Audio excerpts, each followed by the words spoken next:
Thanks.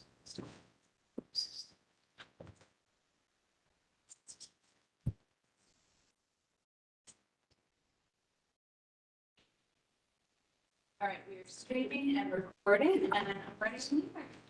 Welcome, everyone. I'll be two people this afternoon to the August 25th installment of UIDRB. The next meeting will be Thursday, September 22nd, fourth Thursday of the month next month. So I shall swear you sat.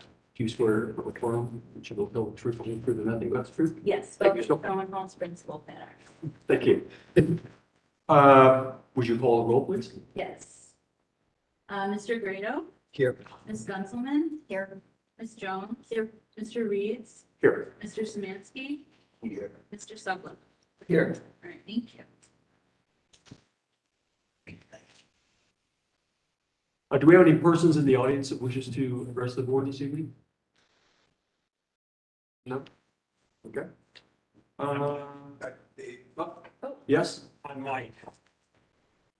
I don't know, I'm not seeing your official agenda. Are you gonna be talking about CB 22-073, Lane and High? No, that's not going to be on the agenda for this evening. We do anticipate that to be for next month's meeting 27. of September. Yeah, we are anticipating. All right, no, I'm in the wrong place. I'm glad I asked. Come on back. Right. So we only have some.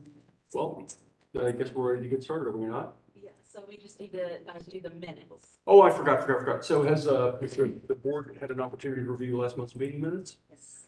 Are there any corrections or additions? Do I have a motion? I move to approve. And I'll second that.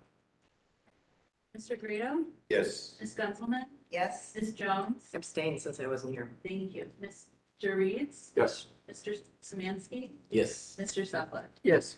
Thank you. And 2 minutes ahead of schedule, that puts us to UID 22-05-009.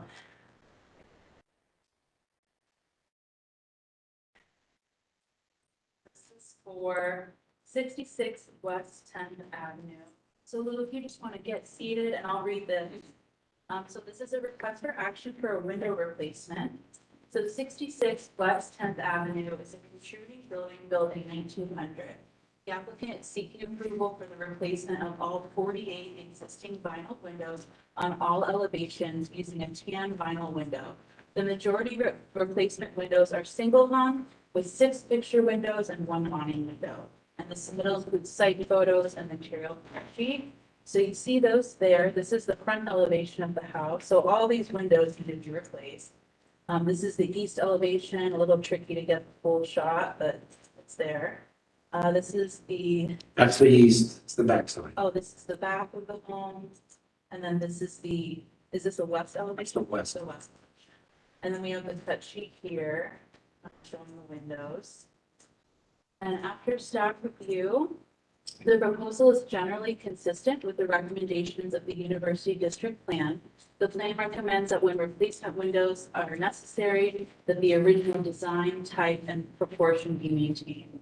Furthermore, the plan recommends that replacement windows fit the entire opening with no filler or additional framing. Staff encourages applicants to utilize a window from the UIDRB approved window list for contributing buildings, but recognizes that for this case, the existing windows are vinyl.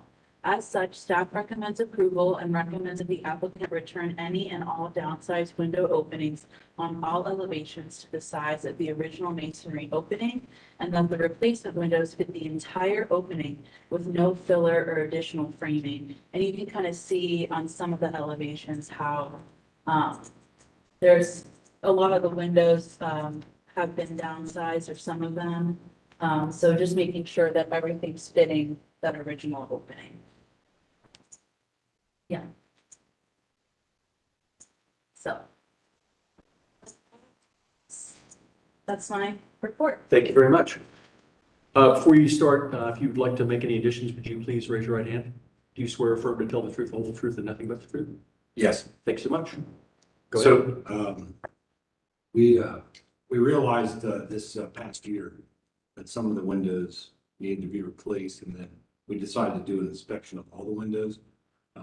Sometimes the tenants there in college, they don't really call us with everything that's wrong. We noticed that there was 8 windows that are unable to open at all, which is a real big security risk. So I called in Katie Yoder and Associates. They came in and inspected the windows and recommended we replace them all. We ordered the windows, went in for the permit and found out we needed to be here. So we would like to get this done as soon as possible. We're just worried about the safety of the tenants there at this point. And if they need done. It's been, I think my father bought that building from a great guy named Julio Pache, who was a professor at Ohio State in '95, and I think they remodeled that in around the same time and added on to the back, and we haven't replaced or done anything to the windows since then. Does the board have any questions or comments for the applicant?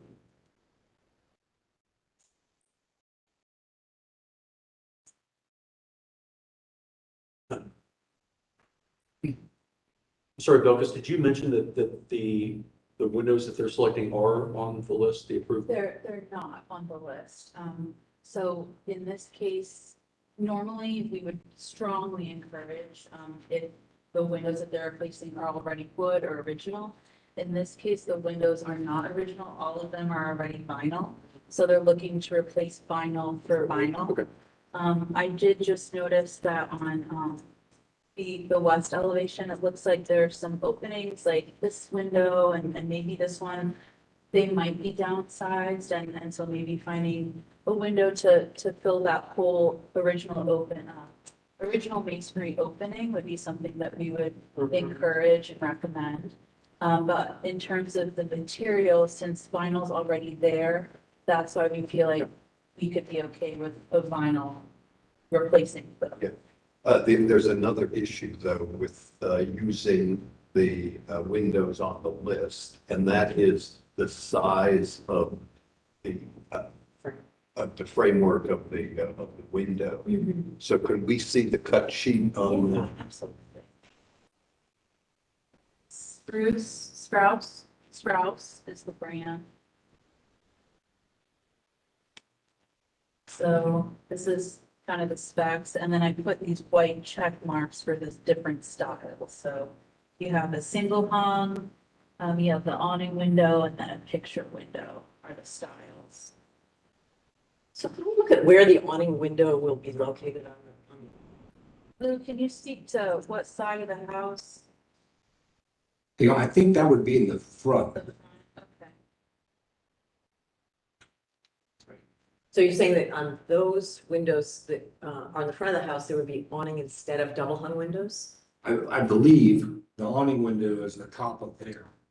And the other is double hung or what? And the other is a double hung window, so that those windows aren't, I mean, they're just a permanent fixture. No, on the top. On the, that's what was, yeah, on the top it is, yeah, It would be fixed. it'd be fixed. Which is what's been there, and I know when they remodeled that, when they added on the addition on the back half of the building, on that side there, what they did was reinforce and replace some of the brick versus, yeah. So what that is they reinforced and replaced some of the brick while they were doing all that to match. I don't know if we want to rip that out. I mean, you tell me, we could do it. So is the question, we're speaking out right now, the two windows where you can see there's been infill, Yeah, replacing those with windows in which the glazing would fill the original frame, as opposed to, so it'd be a different size intervention with a window that would fill the space between the sill and the Okay. header, right? Just those two That's what I would yeah. suggest in that Yeah. case, that you replace it with double hungs that replace it. I'm also seeing down below, there's some blanks where there used to be windows that have been infilled. What's the circumstance with that? that was done when they added on that addition. my father was alive back then. He is no longer with us, so I wouldn't, Do you know what kind of room is on the other side of this wall? Is it a living room? Bathroom? Looks like it's towards the front of the house, so not original. Part. yeah, so that on the other side of that wall, Yeah. of right, that wall, I know the other side is a kitchen. I believe that's, like, I think that's a bathroom, but I'm gonna, Okay. I can email you each that. What street is this? That's college. That's College. Street view. Sure, yeah. So I think that the conversation here is, once you're going to do this intervention, it would be really valuable and worthwhile to make the building look as appropriate and as possible. And that these changes would make it more appropriately historic. Have you looked into historic tax credits? No. So it's very possible, what year was the house built? 1900. Okay, so it should be eligible for historic tax credits. There's an application process, but it would mean that this money that you're investing in improving the property, which is good for your business Yeah. and the rents and so on, you would also get tax credit for that. And Barb Powers is the person at the Ohio History Connection that you want to get in touch with about that process. Would they- Down my require- ADHD won't let me remember. Okay, Not- the historical tax credit, Historical tax credits, Barb Powers at the Ohio History Connection oversees that program. And by calling her office, you could learn about the potential for getting historic tax credits for replacing all of these windows so that they are as close as possible to what the historic opening once was. And I'm assuming they're double hungs that went from sill to base. Yeah. From sill to I assume. lintel Yeah. overhead, yeah. And, you know, it's pretty clear what you can see there, and, I think I also think that the windows on the front, where you now have a louver and something below it, was probably a single double hung in that place. Do you have any historic photos? So, no, but I remember, so I actually lived there before my dad, while I was in college at Ohio State, before he remodeled Uh-huh. the place, and I always remember there being that awning window there, but that was still in 1991, 92, so Yeah. who knows, Yeah, after 91 years, what was yeah, original Yeah. and what was, Typically, it might have been a fixed, Yeah. I don't know, some kind of fixed paint, some kind of decorative, intention instead of anything that would have opened out like an awning. well, Yeah. also, when you look at the windows above, the opening proportions look very similar. Yeah. It looks to me like you would have had the same narrow, tall, double hungs in both places. And I would say in that case, you know, this is the front of the building. It's a really nice facade. It's a really nice building. And so it would be all the more important that that facade gets as close as possible to the integrity, and still look better. yeah. I mean, fewer moving parts, in terms of mixing the awning with the double hung. So are you wanting us to put those windows from the top down there? So I would suggest that you put new windows in the four that we're seeing on the lower part of the Yeah. window, and have all four of those be double hungs that would be No awning above. no awning above. So, So it's yes. yeah, I got you. Same Analogous with what is on the Up on side. the- So a little bit of our problem is, and if it's our problem, if it is, we didn't know this was something we needed to do. So when we didn't find out about this when we went to file for the permit and they ordered the windows. We've already paid for all these windows. Wow. So they're being manufactured as we speak? No, they're done. Oh, they're done. They're done. They're in the Well, they're at the warehouse. When we went to file for the permit, the only thing the guy at the permit office said was, in order for you to get this permit, you need to file through this board, which we did, and then we didn't find out until after they were ordered that we had this pre-approved list. So this is all stuff that kind of came to us after it was done. But if this is our problem, it's our problem, but this is a problem. Because those four windows down there, they don't open. That's a problem. Yeah, that's a problem, but the other thing you need to do is you need to provide us documentation in terms of, building elevations so that we can just take the photographs and look at your drawings and make certain that, you know, each of those openings was dealt with in the appropriate manner. Can you explain that to me? I'm a donut maker by trade, so, I mean, So when, you come before this group, yeah, you bring graphics, drawings to show what the change is gonna be. So we say, this is the existing condition. yeah, And now these drawings, just like any drawings you get from an architect or a draftsperson, would say, this is what it's gonna become. This is what the new condition is gonna look like when we put in this artifact that we plan to purchase, especially in this case, the windows aren't on the approved list, but as Galkus explained, they could be acceptable. okay, As long as we get to look at the architect's drawings about what the new project is gonna become, right? we didn't have an architect draw it up, we just called the window company. Yeah, that's the issue with this process. The design review board process means that you do that step because it gives everybody a chance to look at the proposal and understand visually what to anticipate. Yeah, So this is staff, so from a staff perspective, since he was just proposing to literally change out what was already here for basically an equivalent, just a new vinyl window, I did not ask for elevations, right? So that's why I didn't ask you for elevations. But since the board is now expressing that this might go to one tall window, and then on this side of the house, the window's gonna fill up that whole opening, that's gonna change the elevation. So in that case, we would wanna see some elevations, since the look of this side and that side is gonna change. And so that's where you could, maybe get an architect to draw up the elevation, so what each side of the building would look like afterwards. It might be something that the window manufacturer Yeah. provided. Yeah, or the window manufacturer, yeah, they, But to be clear, I mean, is the board asking right. that we'd rather, because if they're already done, then that's he's gonna have to eat the cost of those windows, they're gonna take them back. These were made for this house.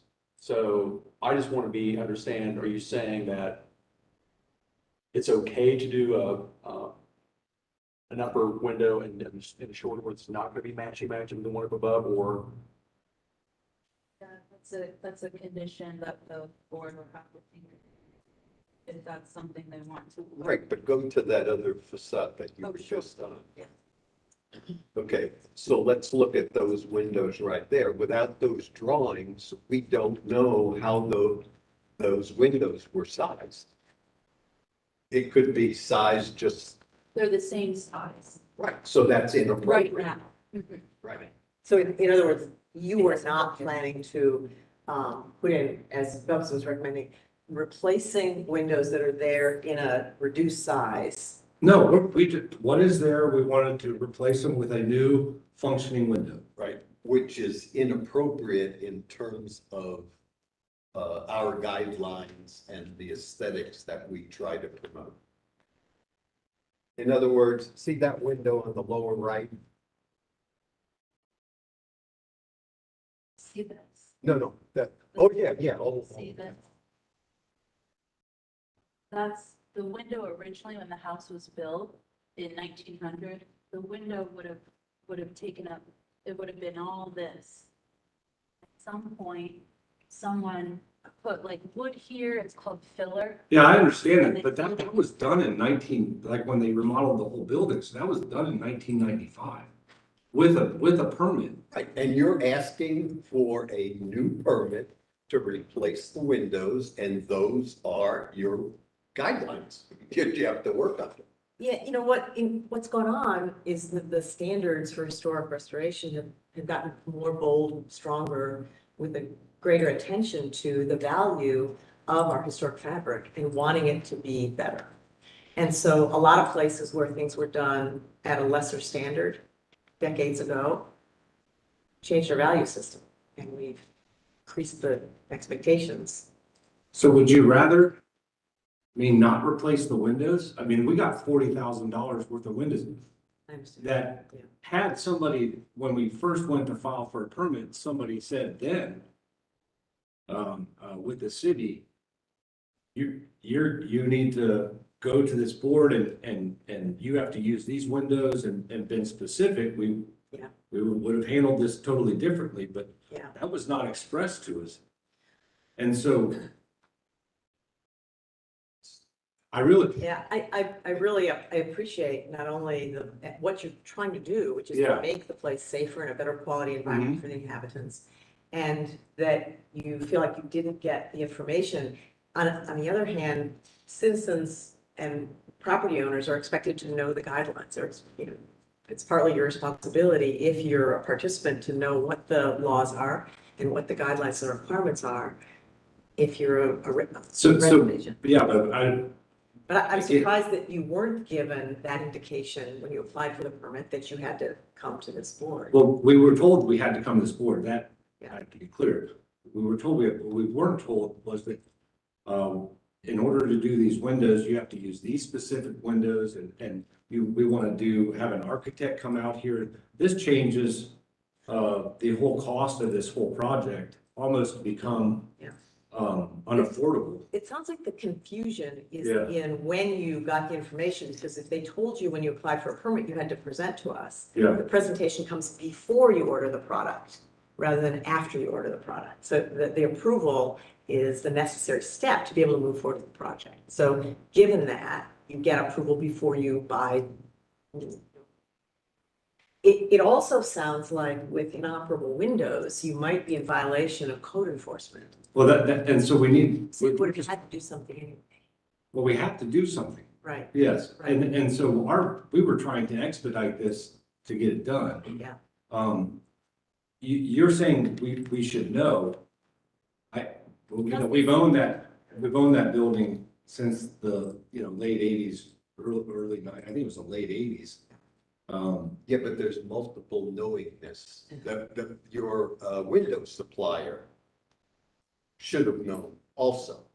It's somebody just trying to surround the No, I think, process. like, only in these areas, we found out, is this a process? That, like, if I live in Upper Arlington, if I wanted to change my windows, I changed my windows. I filed for a permit, I changed my windows. But in this specific area, we found out, and it wasn't this way in 95, the last time we did any major work on this building. So it was. The review board that put it in Oh, place. look, in 1995, I was 24 years old. I was in the Marine Corps. I had no idea. My father died in 2014 and my mom's 78 years old and I'm just trying to help her with this building. Right, we're trying to help. Yeah, I understand it. Okay. But my frustration is you make it sound like this is all knowledge that I should have known about, and I'm trying to tell you, like, how do you expect just a general citizen that goes, I'm not. Because you use a consultant, either a lawyer or you hire an architect to help you get through the process. To replace windows? Yeah.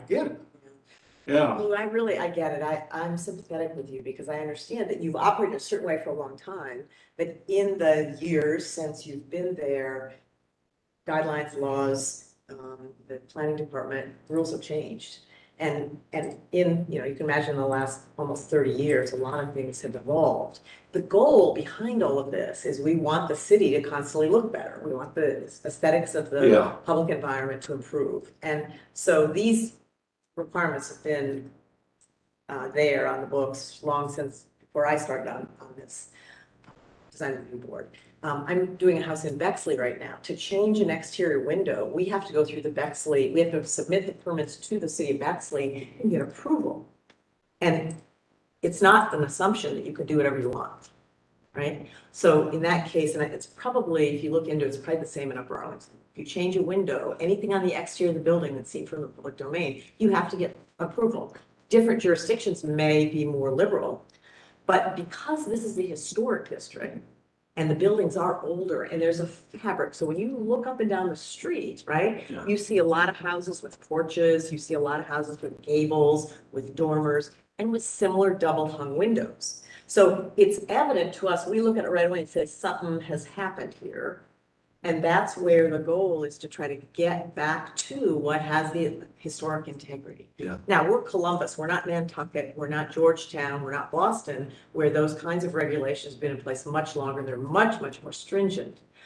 But here too, we're gonna be looking at everything like the color of the vinyl, we're willing to allow vinyl instead of wood, which have been the original, but we're gonna make sure the color is correct. Those are all parts of the design board obligation, responsibility to the larger set of goals that have been determined not by us. We're following the guidelines that we've been asked to respect. Yeah, I'm trying to, we have vinyl windows. Right. And so our assumption was, we weren't changing the look of the building. And all I've ever heard is, you go vinyl for vinyl, it's not a problem. Since even, And that's what Belka said, and we're in Yeah. agreement with that. I only bring that up to say there are a number of things that you're gonna get some leeway on, and the vinyl is some leeway we give you Yeah. because of that. We're gonna give you that leeway. We can't give you leeway on the other things that we're talking about, because once you make the change, you have an obligation to go back and be responsible to the, just. so would you like me to, I can, I mean, I'd much rather scrap 6 windows and buy 6 new windows than scrap $40,000. No, but maybe there's a misunderstanding. We're not asking you Oh, to okay. scrap all of those windows. Okay. We're asking you to provide us the documentation Okay. that allows us to understand the choices that you made, okay? So that we can verify whether or not that is consistent with our guidelines. Okay, so maybe 80% of the windows that you had manufactured work. Okay, so it's those other ones that don't meet our criteria that you would have to replace. This stuff, I just want to be sure that I'm understanding what are, I'm going to say the problem windows, okay, just to kind of use layman's terms. So what I'm hearing is we have 6 problem windows. These 4, this, and this, we want this to look, we want this to come here, okay? And a window manufacturer, you might not even need an architect. You could just tell the window manufacturer, you need elevations of this here, and this size window needs to go here. So that's those 4. But Buckets, can I say one, I mean, Yeah. I'm not an expert, like, we're making the assumption Yeah. that was what it was Yes. historically. Correct. So I'm not in favor of just saying, we want that, just to say, we want that. Like, if that wasn't historically correct, I'm not saying change those windows. And so I don't know how we in the past have, getting that documentation of what it was. That argument though is immaterial. We're not doing a historic restoration. If you look at our guidelines, we dictate the size of all the elements on the window. We don't just dictate the what do I want to say? The fact that it's vinyl or that thing, okay? I think what he's saying though is that we have no evidence to suggest that the original wood window didn't look like that. We just don't know. It probably didn't, but it might have. We don't know. Right, and I would say though, in this case, it's the burden of the applicant to bring us an image that would show that, which you could find through historic documentation. Yep, and that's all I'm clarifying, because Bud was saying, we want this, and I'm saying, that may not be what we want, right? If we find a picture that says it was this way before, and then all those other parts of the window match, what he has could work. Are we not? No, because he has reduced the size of the opening. On the side. We're talking on the front. We're talking on the front. Is there, how do I find, like, ever since we had this, since the eighties, it's been reduced. Yeah, you see the size, It's a little reduced. Yeah. It's pretty clear that somebody made that decision at the time. What I'm surprised is that they didn't put any operable. I mean, they did I think he was saying the top wasn't operable, the bottom. no, the top is operable, the bottom isn't operable. Is that right? No, because there was a couple Top is windows, fixed. yeah, And are the lower ones double hung operable or are they? double hung up. Okay. Well, I didn't see that in the picture. yeah, that doesn't meet the guidelines. This is the guideline that I'm referring to. But isn't there also a cut sheet that shows which manufacturers? Yeah, Yeah. there is a list, but I'm not working off of that list because vinyl windows are already in place. So from the staff perspective, we're just looking at the windows that were downsized. And for me, the ones that immediately caught my eye were these two. Yeah. Maybe this one down here. And to make sure that if those are replaced, that they fill the original masonry opening, which is pretty visible, obvious. The front windows, that's where your trained eye comes in. I didn't quite catch these front windows, but I'm just, staff's recommendation, not a requirement, but a recommendation is that the windows fill to the original masonry opening and that there not be any filler. Right. If you go back down the street though, this back to the original brick right there. Even, no, too far. Go back just a bit. So there, those even look like maybe they've been. Yeah. Oh, they have them. Yep. So I would just find out, what did they measure? I mean, is it the exact same size as this window or is it the original masonry opening? They, The bottom ones? the window company measured the existing windows. So that would put the upper windows. And, It's possible the lower ones got broken at some point, and when they replaced them, they just replaced them with either something they had. They could find it. Yeah, exactly. Exactly. Could we recommend that possibly he call on the resources of landmarks, specifically Susan Keeney's program? Where there is a good deal of expertise and experience with the vernacular. Yeah, I mean, that's a great comment. I don't know. I mean, then it'll be reflected in the minutes. Yeah.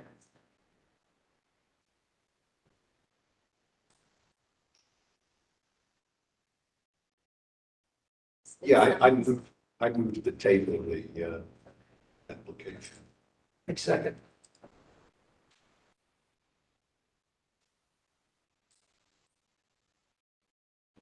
Any discussion on that? Mr. Grado, Yes. Ms. Gunzelman, Yes. Ms. Jones? Yes. Mr. Reed? Yes. Mr. Samansky? yes, Mr. Supla? Yes. And so I just want to be clear, just so the applicant knows what next steps are.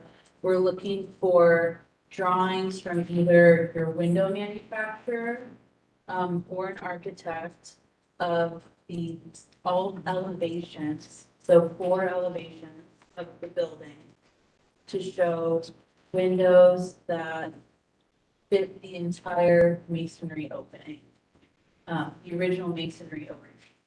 So you're really going to need to pay attention to the original brick part of the house that we built in 1900 and make sure that the window is filling the full original masonry opening. And your window provider should be able to have some software program to show that. And then you'll bring those drawings back when you're ready. And we'll go from there. Am I getting this right? So that means none of those windows will be able, like those that I have there, will be able to work?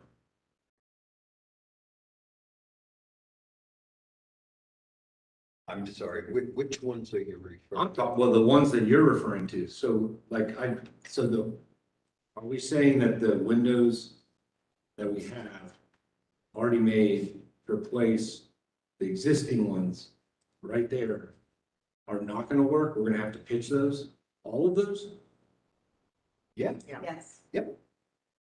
Lou, I would suggest you look into the tax credit resources, because if you can get tax credits for for the investment, for the, what you'd be spending to produce the appropriate windows for the building, and you earn income on this property, right? So this is I don't earn it, but It's- my mom does, yeah.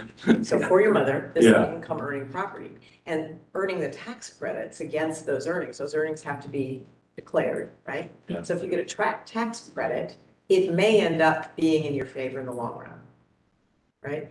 But the point is, and I'm just making a suggestion that might help you, that it's not our job necessarily to do that, but Yeah. it might help you. Our job, though, is to make sure that you follow the guidelines, Yeah. just like everybody else has to. And it's unfortunate that you weren't aware to come in the meantime, but that's, you have to do what's required. Did you get to this point because you had a code enforcement violation? No, not at all. No, we got here because we went to file for a permit. That's all it And was. at that point, it was discovered that there was a problem. Got it. And when we went to file for that permit, this was not even mentioned. All they said was you have to go in front of the University Impact Board to get approval. It's no big deal. So So just so we understand the sequence of events, so you ordered the windows and then you went to get a permit. yes, Yeah, that's a challenge for you. I know this might sound like it is, but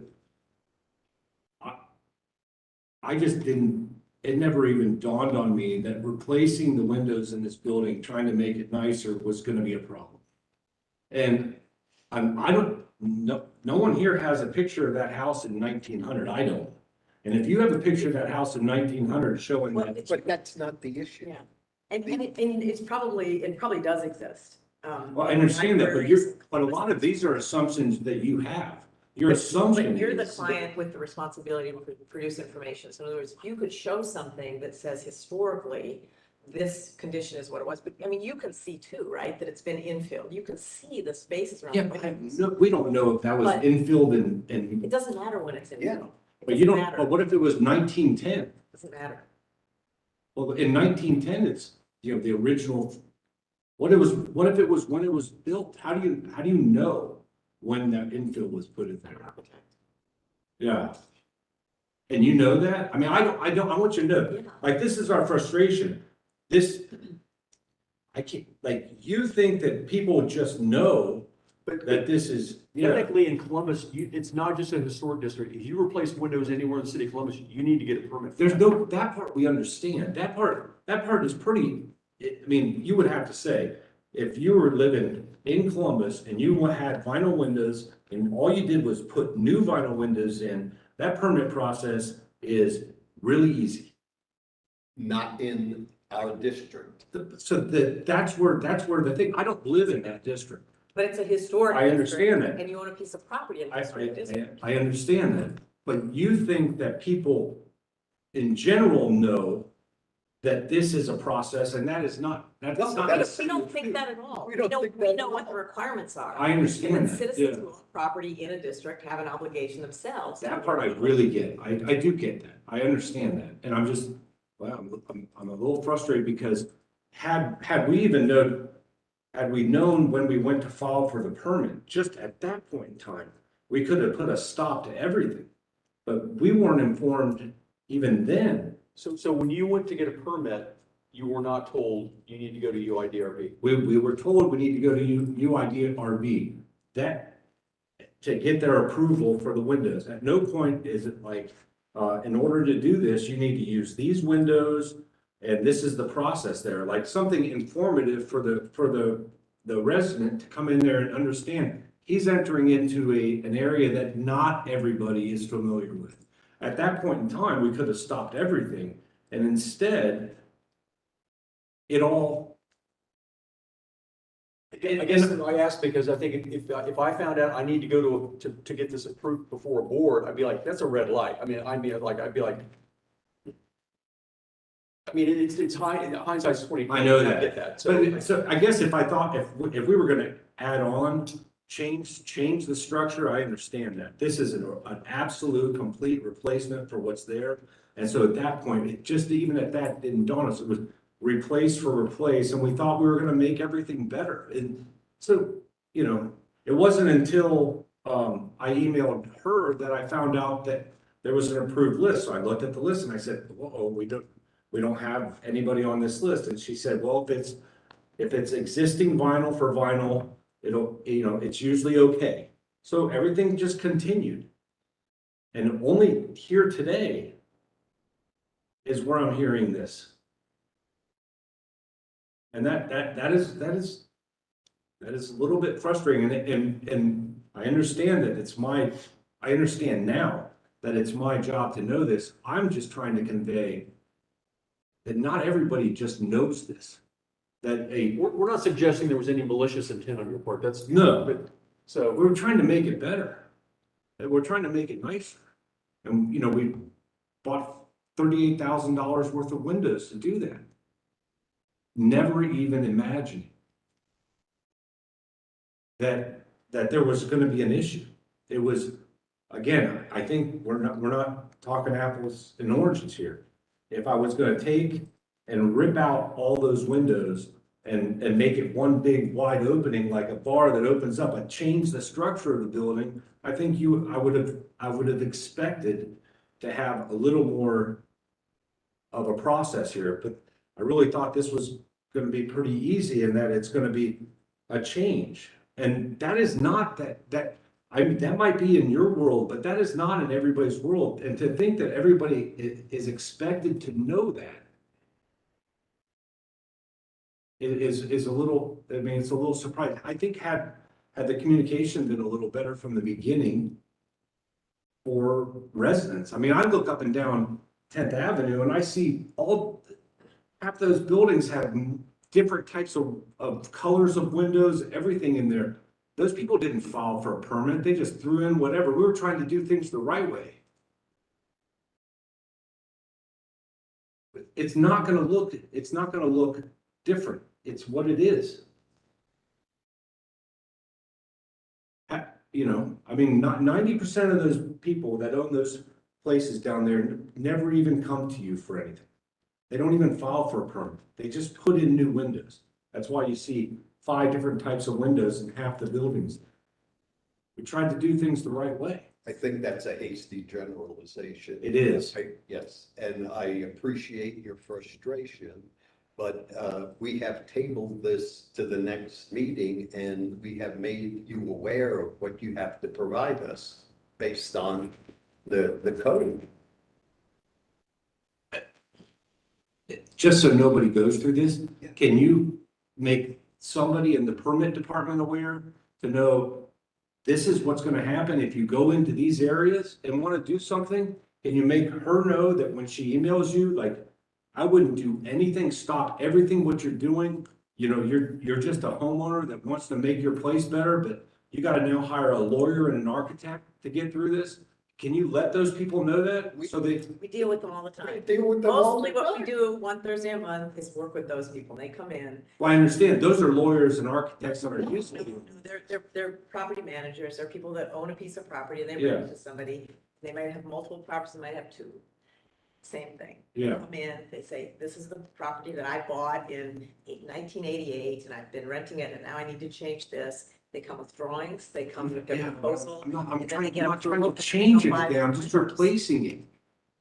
I'm trying to make it, so If we my have solution is to not do with anything. historic buildings, it's always about All replacing. right, well, I mean, I want you to know, like, at this point, like, part of my solution is to not do anything. Well, you might have a code violation. Well, I mean, I can replace, I mean, you know, if there's a broken window, I'm obligated to fix that window.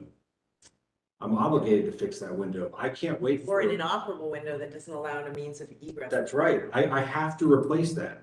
I have to replace that. That is, I don't think I have to wait 30 days for a hearing to replace that. I have to replace that. But If it's that really- means I have to rip it out later, that's fine, but I have to replace that. Don't I have to? Is the city code saying I don't have to replace that window And I have to wait for you to approve that window? I need to know. I just want to know. I do.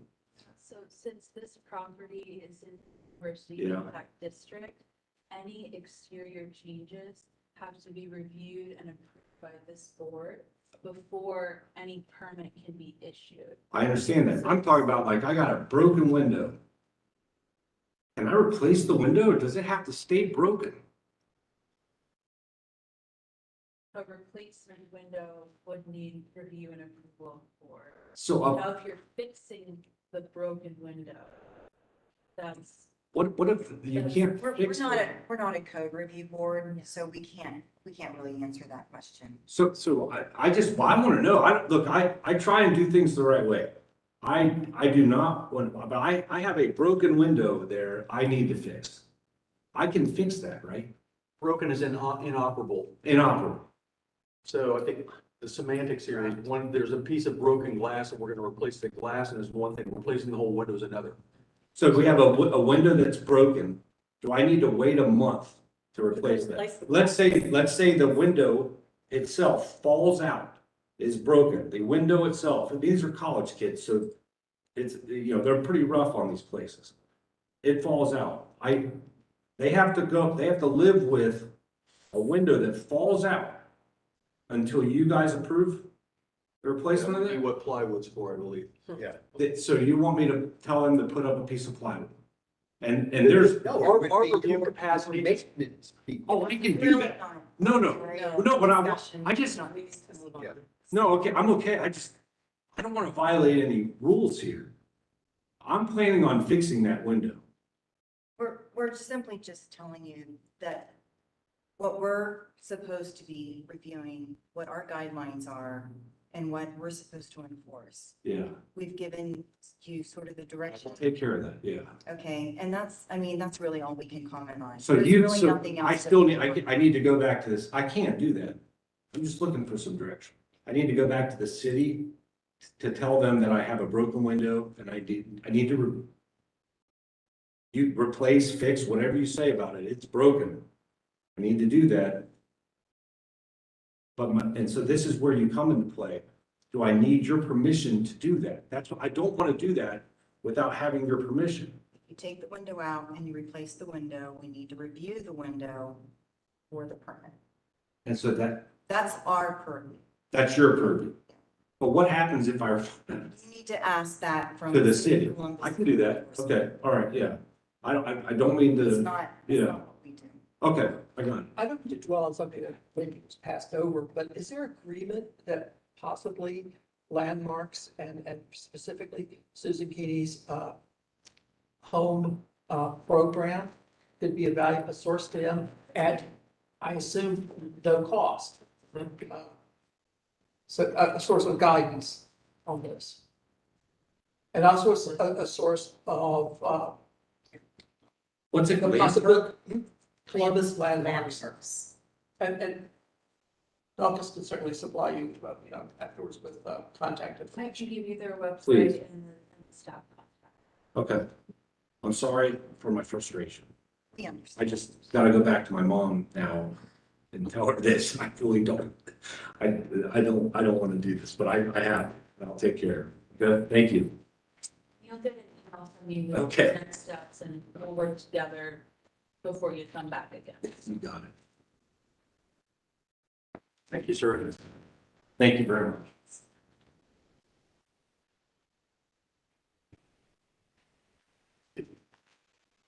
Okay, that takes us to conceptual application UID 22-05-006, 2711 North High Street. 2711 North Bay Street is a 1.19 acre vacant site which formerly held as Patrick's Gray's Restaurant and a White Castle. The site received council variance in 2018 for setbacks, parking, and C4 permitted uses to permit a mixed-use development with ground floor residential uses.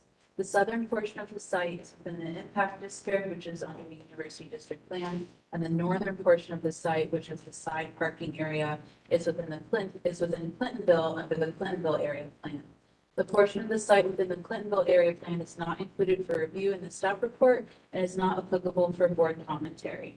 Today, the applicant is seeking conceptual feedback for the construction of a 6.5-story, 80-foot mixed-use building with an FAR of 1.94. The building will house 80 residential units with 104 beds, about 5,000 square feet of retail space, and additional space for balconies and building amenities. 70 parking spaces will be provided, the majority of which will be located on surface parking to the west and north of the proposed building, and then 8 spaces will be covered under the building. The applicant last presented the conceptual site plan and massing at the May 2022 meeting, where the board was generally supportive of the height and supported the design elements that activated the street, hid the parking from view of right-of-way, and added landscaping along High Street. In response to the board feedback, the applicant included upper story balconies, outdoor seating space, and incorporated street trees and planters along the North High Street frontage. Submitted materials include site plans, topography, unit matrix, floor plans, tripartite diagrams, elevations, renderings, and historic site photos. So if we look at their materials here, here's the site plan, very similar to what was seen last time, although you do see some outdoor seating here now. Here, this is just showing FAR. This is the topography. So this area highlighted in orange, it's a steep drop off. So it's a little bit constrained in terms of maybe planting new landscaping or something, but wanted to highlight that. And then here we have our floor plans. We see the retail space called out, the entry space for the apartments, and then moving up floor by floor. So this is the second floor, third floor, fourth floor, fifth floor, sixth floor. And here is just an elevation from High Street, so seeing the building in relation to other buildings further south. And then here's the primary elevation on High Street. And then this is the tripartite with the base, center, and top. And these are just helping illustrate the materiality of the building. And the applicant can speak more to that.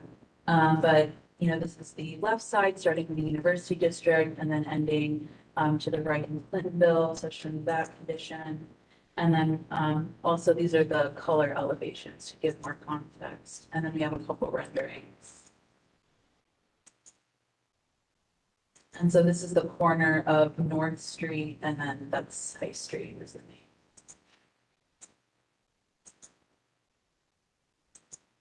And these are just some historic photos showing the White Castle. And then there used to be a Kentucky Fried Chicken. So after staff review, the conceptual proposal is generally consistent with the guidelines of the University District Plan. The plan recommends this site for neighborhood mixed use, which calls for a mix of uses, a max FAR of 1.4, max height of 45 feet, parking at a rate of 0.5 spaces per bed, and for a site plan that maximizes protection of the Glen Echo ravine. This includes focusing development away from the ravine, enhanced landscaping, and best management practices for managing stormwater with respect to parking areas. Furthermore, the plan recommends that High Street continue as a mixed-use corridor with the densest development. The plan calls for buildings on corner lots to be oriented to the corner, addressing both streets with setbacks on higher stories, high-quality design and materials, and a high degree of transparency on ground floor facades, pedestrian amenities, landscaping, and street trees. Staff generally supports the conceptual proposal as the building orientation, density, and uses add to the plan's recommendations for a dense mixed-use High Street corridor. Limiting stormwater runoff to protect the Glen Echo ravine, street trees, pedestrian amenities, high-quality materials, and ground floor transparency will be important to the success of the project design. Although the plan recommends a maximum height of 45 feet, planning staff recognizes that the site is constrained due to an existing sewer easement and that the site intersection acts as a gateway into the University District. Furthermore, staff recognizes that the height would have limited impact on the adjacent uses as they're either commercial in nature or of a higher density residential directly to the west. As such, staff supports the proposed height and general massing. Staff recommends the following. Three-dimensional architectural details to add dimension to the building facades.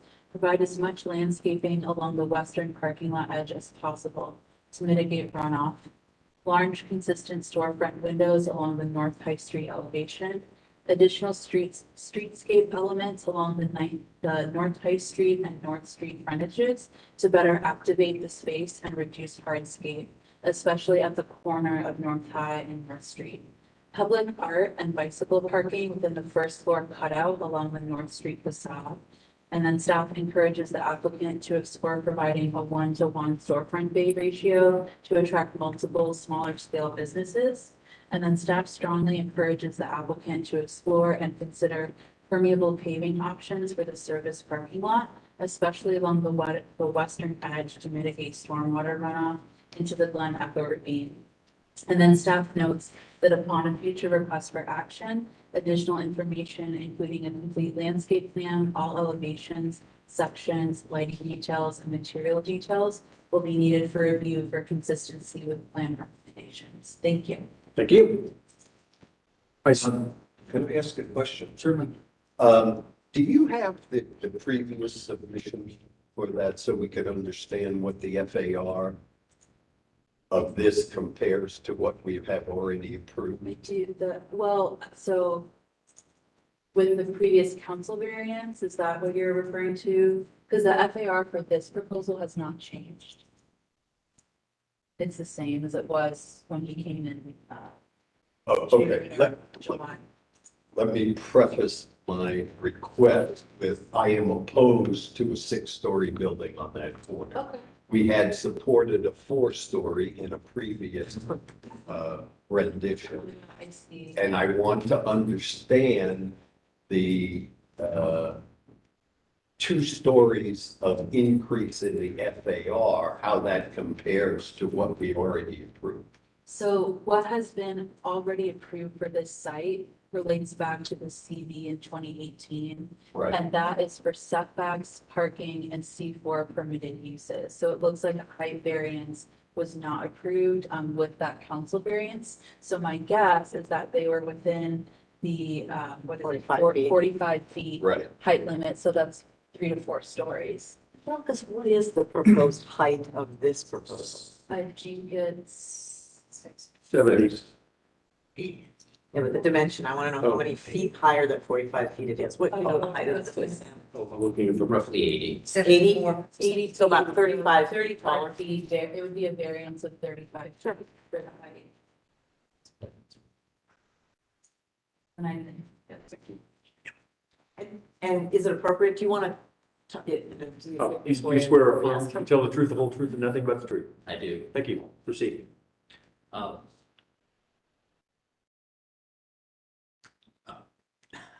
Sorry, the summary I think was pretty spot on. This is really just an incremental development of what most of you saw in the last meeting.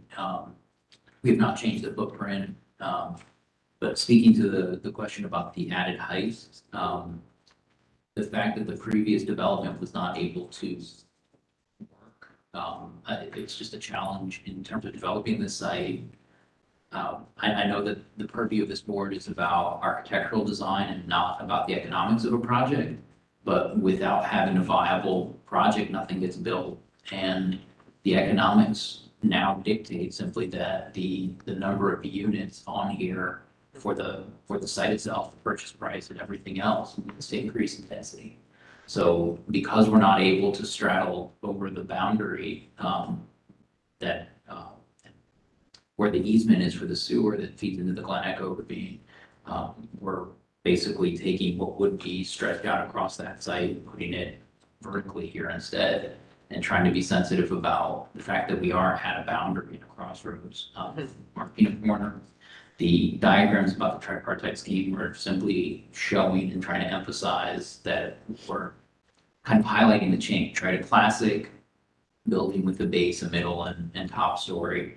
And then in this, as this diagram shows, we're just trying to make a more dynamic facade without going crazy and just peppering this thing and without being so literal about it. So as we start looking at the colors and materiality here, the darker color representing sort of the Clintonville side, the lighter gray representing the UIDRB side, the brick at the corner really marking that corner, and then the two white volumes, that's really mediating between changes in the floor plan, just as we shift from some of the one bedrooms to two bedrooms and then make another change up top. So trying to not quite mask, but really highlight that there is a difference as this facade is indicating what's really inside the buildings. At the base, we've tried to keep windows tall and transparent.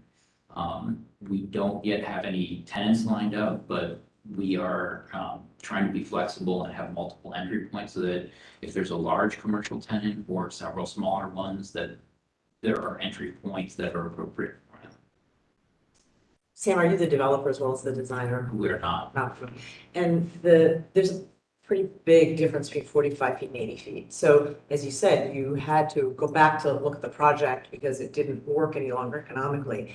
What range, like I'm wondering if there's a range in between that there could be a little more tolerance for the fact that this is pretty significantly out of scale with the neighborhood. Anything around it. I'm trying to think, the one that we approved on the east side of High Street that Berardi did, is that 4 or 5 stories? That's 4 stories and it's at Wilcoxon High. Yeah. I'm trying to think if there's anything else even close to this in the several block range on High Street in Clintonville. It's pretty big. Have you guys already talked to University Area Commission about zoning? We're not. So they can get zoning variance there first, but you're here because you want to get aesthetic input. Correct.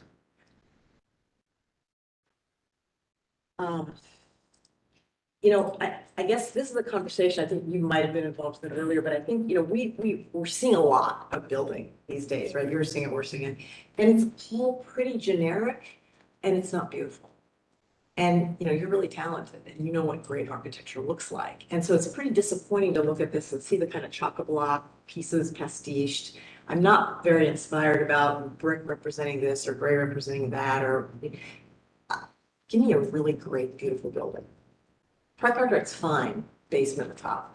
But I don't see anything about the base right now. I mean, when we know a lot of commercial storefront, street front, anything in the short north, you have maximum glazing at the base, maximum transparency. Since you don't have clients or tenants right now, there's nothing to design it for. But you know, I'm just not looking at a piece of architecture that I could support. Ugly. Could you put up the street view of Doddridge and High?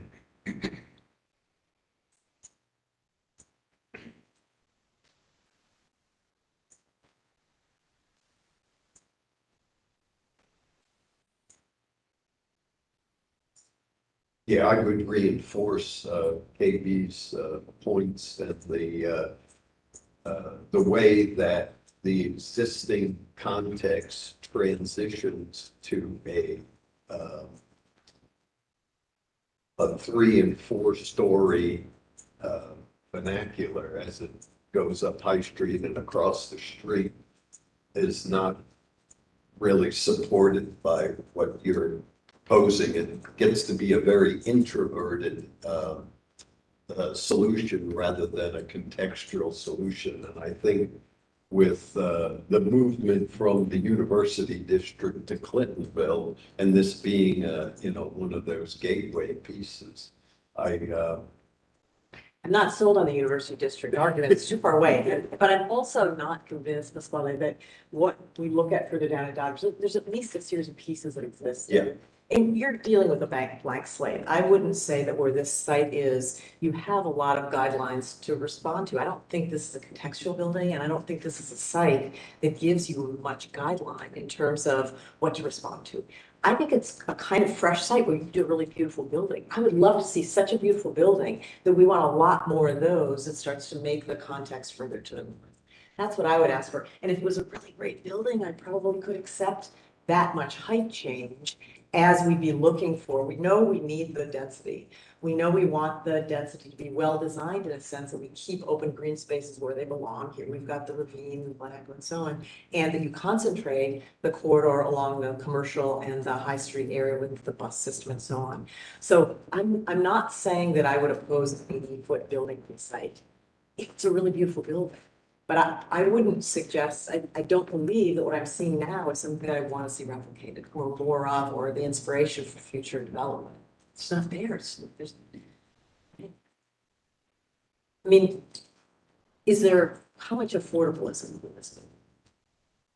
Well, if you recall from the previous meeting, the top floor was intended to be units that were for, the developers got hotels. The top floor was intended to be for folks who are having treatment at the James. Right. Where Oh, it's cheaper to have washers and dryers in a unit and things like that. So really looking at having a different offering here. And in terms of affordability, this is really more market rate. And we were talking about having units that were a little bit larger, 2 bedrooms, and geared more away from student housing and more towards sort of transitional things that are lacking in the neighborhood for recent graduates and folks that are. It's also not walkable to the James. So I'm surprised. Isn't the Hyatt House, is there a lot more demand than what's being built in that market already? I don't know. The intent was that there was a shuttle from here to the James, just simply understanding that it wasn't intended to be a walkable. But one building with a couple of units isn't enough to beg shuttle service. But the hotel operator that is already coming up and down Olentangy is, that's part of the shuttle. I mean, I'd go back to my original point, which is show us a really great work of architecture. Beautifully designed housing, something that makes a city, commercial at grade, whatever kind of housing is what the developer's interested in doing, but that looks like the city of Columbus. It looks like a place that you would like to live. It's really beautiful. I just want to ask about the glazing bottom real quick. We decided purposefully not to do full height down to the ground because of contextually what you get. Plus there's no real benefit, you know, the aluminum frames get eaten up by the salt. I'm okay with that, Sam. I would expect underground, especially if, as you're showing here, there's gonna be outdoor activity that's served inside. What I'm talking about is you've got somewhat, you know, you've got windows that look like they have a rectilinear proportion, and they're all different. And so you've got a hodgepodge of variation along that base. It doesn't suggest any kind of continuity or larger architectural idea or order. I have to agree, and the first thing I saw when I was looking at the base is it looks more like punched openings than it does storefront. So I was really struggling trying to get to the tripartite, and I'm not getting that at all. It feels more of broken pieces along the facade instead of, you know, really creating, if you really wanted that argument, which I'm not sure is the right contextual argument for this neighborhood, but I mean, it's not an argument that's being supported in this particular rendering. Also, if you go to the site drawing, I'm really interested to see how you're going to handle the corner. I just feel like this is a rectilinear building put on an odd shaped lot, and it was not really considered. That corner is not really considered. And I think it could be a really beautiful way to maybe set the building apart from the other area. And just how you're handling the parking. I mean, obviously you can always straddle over parking. You don't want to do structured parking, because we know that's expensive, but there are ways of handling that and get some additional units potentially to help offset the height. As a suggestion. 2 other board members have feedback. Wally, Brian. I guess I'll do, you know, I don't necessarily have a issue with the height. There's a lot of things you can do to minimize the view of the height. I think part of it is that first floor. I think you look at the building, you know, you could do something with setback balconies up at the top or set back a little bit so that it doesn't read as this vertical element. You know, the balconies here are more at least vertical, and it provides a little bit of in and out, but no relief to the verticality of the building. And so, you know, there's things I think you can do to fool the eye that it doesn't read as a 6-story building. And I agree with KB. I mean, the architecture, the design of it doesn't do anything for the building to kind of, to sell that. I'm not even sure that I really even understand the, like base center top, the way it's set, because it's not really, I mean, there's a definite base there, but like the center at the top, I'm not really sure where that's defining in there, so, I think the architecture helps. I'm not personally like sitting here and saying that 80 feet is absolute no. I think done right, I can be supportive of it for the site constraints, on the site. I would love to see this be a piece of architecture that we want more of. We have more of High Street to look like that element. I also really support street activity there. I mean, it's a place where you do see people walking to Giant Eagle, walking to Lucky's. There's some pedestrian movement on that street. And I think, and I don't know based on the pro forma if this would work, but if some of the commercial space is set back to give you more public sidewalk space so that it's set back under the housing that extends out above it. I agree with Lori's recommendation that potentially you could get more housing on the site if you built over some of the parking on the other side. Maybe you could accommodate more units, yet more density within what's reasonable, but to use more of the urban landscape. I think, you're seeing clearly what she's talking about, the potential for that corners that doesn't feel like it's been conceived as an important part of design opportunity. It's a flat iron site. You can certainly do something with that corner that could make it more distinguished. You can use that characteristic. I think this may be similar to what KB has pointed out, but I think in terms of, I'm bothered by the color shift idea between the university area and Clintonville as an element that's based on, almost a narrative kind of idea as opposed to a design rationale. And I don't know that I think the meaning of that is at all apparent as the building is experienced over time.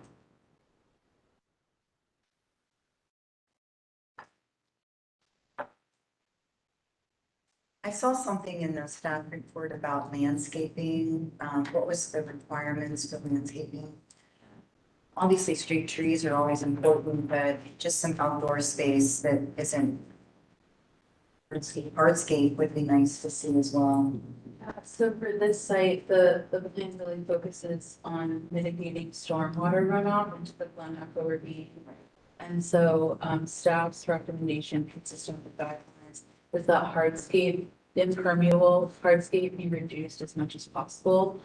So there are a few areas of concern for me. One is the corner. There's so much hardscape at that corner, and I feel like there could be more creative treatments of that streetscape to reduce hardscape. And then also the parking lot, so taking any opportunity to, whether that's through landscaping, I know there's constraints given the topography on the western frontage, but if there's any landscaping opportunities that could be added in, or permeable pavement treatment options, anything to mitigate some stormwater runoff. So I agree with pretty much everyone's comment. I don't really have a problem with the height that, contingent upon, what Katie described as needing a beautiful building on the site, which I agree with. I guess dimensionally, as it relates to the pedestrian experience, it seems like your building, if you go back to the site plan, Phil, your building's set way back from the right of way. So you've got a ton of room. I mean, I don't know dimensionally how much we're making. Is there a dimension on there? So I guess my point is that it seems like, I'm not a big fan of landscape just for landscape, but I mean, it seems like it's such a long building. It deserves a lot more, and I'm interested, I know you don't have any tenants for the ground floor, but it seems like that could actually be a really good place to have dinner if there's a restaurant. But as it stands right now, it's like, I don't want to sit next to a busy street like High Street without something more there. I think there's also what you could really distinguish it is from a materiality standpoint. That's just a lot of concrete. So if there's something else that you could do, not only with kind of softening up a little bit, but consider other material choices. And I certainly agree that on the corner, it's a real opportunity, not only from an architectural standpoint, but from how the ground plane is treated and how that could be just a fun place to be. So anyway. Have you seen some of the Herzog and Demeron sidewalk treatment where they just cut holes literally in the flat concrete and they plant that part of the ground?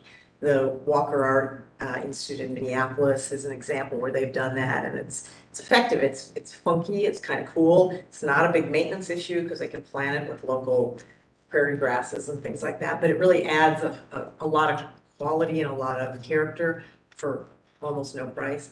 Do you use bioswales on parking lots and all? We do when we have, maybe more room and a place to discharge. Is it not feasible on this site because of the drop off and so on? The drop off's pretty immediate, and then we also have concerns about runoff quality. So, the previous version, the shorter one from a few years back had, stormwater detention structures underneath the parking lot. Okay. That's still the intent here. So the way that works is you collect the water and it's held until it's clean and then it continues on its way? Well, I think you just discharge it at a certain rate, right? So Right, you have to slow it Oh, down. okay, to so get it's off like the those line. big yellow Got it. pipes, right? Yes, got it. And then with the swales, right, everything dumps into them directly. They do a great job filtering, but that's generally more effective on a much larger parking lot than what we have. So 70 cars isn't enough to worry about. What's the view gonna look like looking from the north or from the west toward the east? What is gonna be seen from that side and who's seeing it? In other words, what's on the top of this graphic? A lot of trees.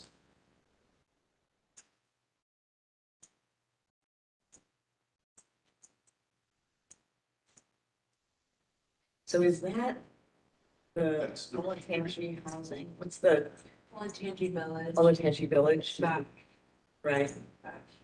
And so what you're saying, Sam, is there's a pretty big buffer between the Olentangy Village entry parking lot and the back of the site, and that'll remain? It will, with almost all of that vegetation is actually off our site. It's not, Okay, the way the property line is, there's a metal guardrail. Because it's about a 10 to 12 foot drop, right at the edge. So, almost everything there is planted on the hillside. so that acts as a bioswale for surface water runoff, but it doesn't deal with this larger quantity of water that you need the cistern under the parking for. Right. And again, that is all off our site, so we can't count any of that. Well, just if you look south on High Street, because there's, if I remember right, there's two different setbacks because the street changes with. Could you go, North. no, it's further south, keep going south. I think it's right, yeah, right at North Street. Yeah. Like a Turkey Hill has a different setback than the, Well, it's Stuff it's further really the original block had the different, but I then see. they widened got it. High Street. Is this useful? It's clear direction. So do we have to do anything? No action needs to be taken since it's consumption. Say thanks. Thanks for coming. Thank you. Thanks. Thank you. In public speaking, Sorry? were you on public speakers?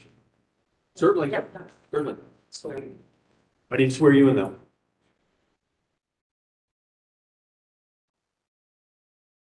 Do you swear or affirm to tell the truth, the whole truth, and nothing but the truth? I do. Please proceed. Thank you. My name is Joe Motel, live at 167 Westbrook Road, Columbus, and I'm speaking as District 6 Bill Area Commissioner.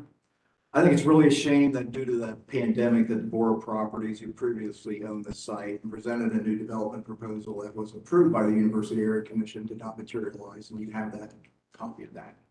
As some of you may recall, the proposal added an historic reference to the nearby historic Olentangy Village, and the height of the structure appropriately complemented and was sensitive to the surrounding area.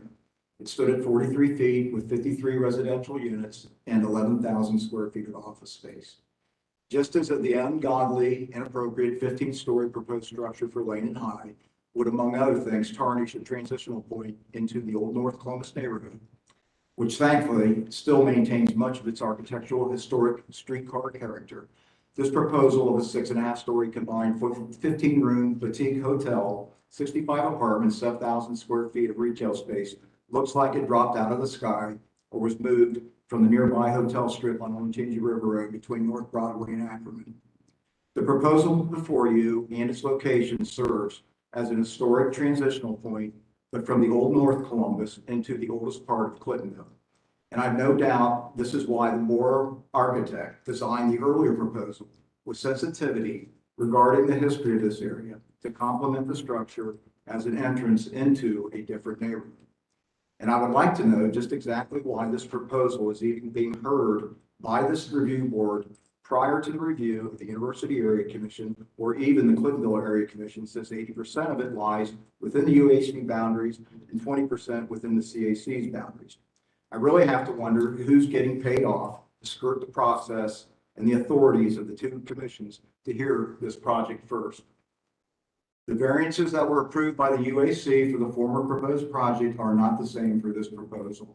There is undoubtedly variance changes in the parking, height, and use due to the inclusion of the boutique hotel rooms. So with that said, I feel that the building is out of scale and too tall for this location. I have no problem with the 45-foot structure. The owner has stated that because the site is, quote, only 1.2 acres, you have to go up. To the contrary, how many 1.2 acre lots are you going to find to develop in the University District or in Clintonville? And such a large urban lot does not justify such a substantial increase in height. To answer Ms. Jones' question, the closest thing to 45 feet is at Weber and Hines, the Wall Terrace building. Along with, we don't need boutique hotels in this neighborhood either. The next thing you know, there's going to be a small Holiday Inn Express and a mini Target store located nearby. Then the retail rents go up. The quirky small businesses that provide our business corridor with a sense of character and identity are forced out, and in comes the blandness of the short north, like pricey upscale businesses. This is the type of the project, this is the type of project that will lead to the demise in character of two neighborhoods that I have lived in for 66 years. And I would hope that, again, I would like an explanation on why this is not being heard for the commissions prior to today. Thank you.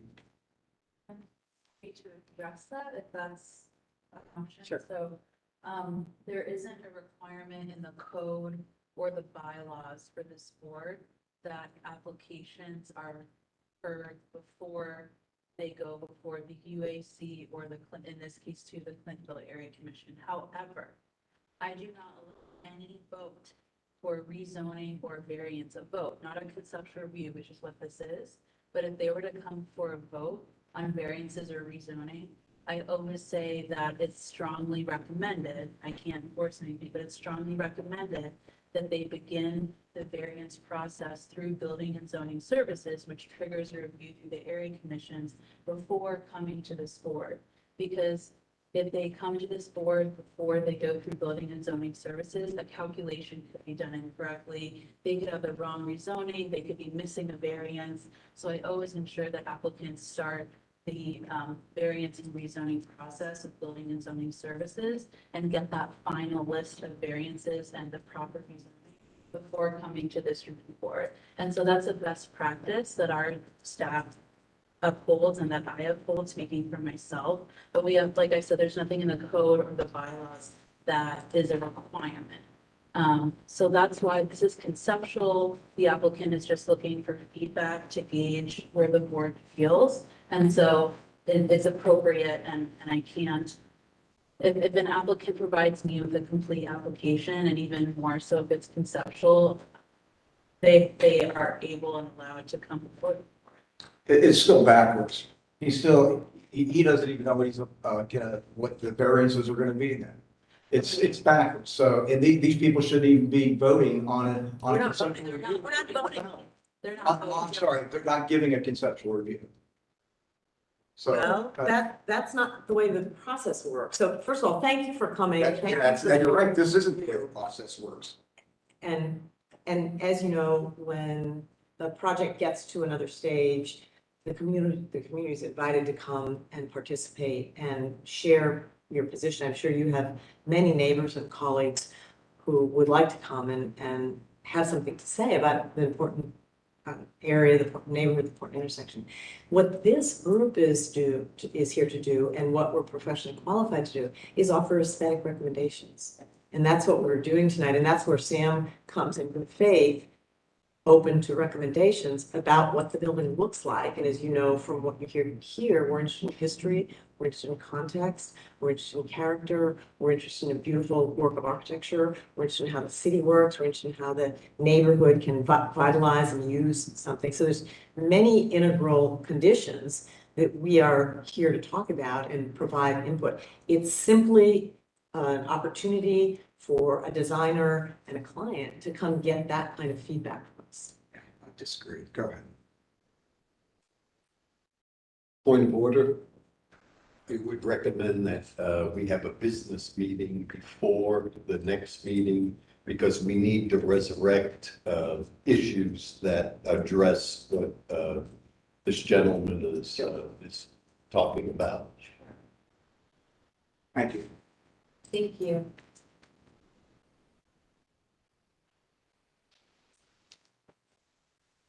Yeah. Looks like we just have the faculty up. So we would be motioning to enter the staff approved applications into the formal record. Are there any questions about this? So moved that we come into the Yes. report. I will second that. Thank you. So Mr. Greto? Just a question. Are there any replacement windows on there?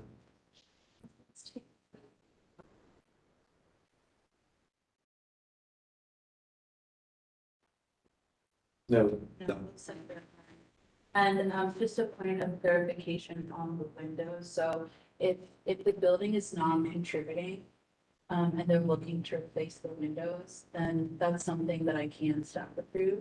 It's the contributing buildings that are part of that historic fabric. That's when they come before.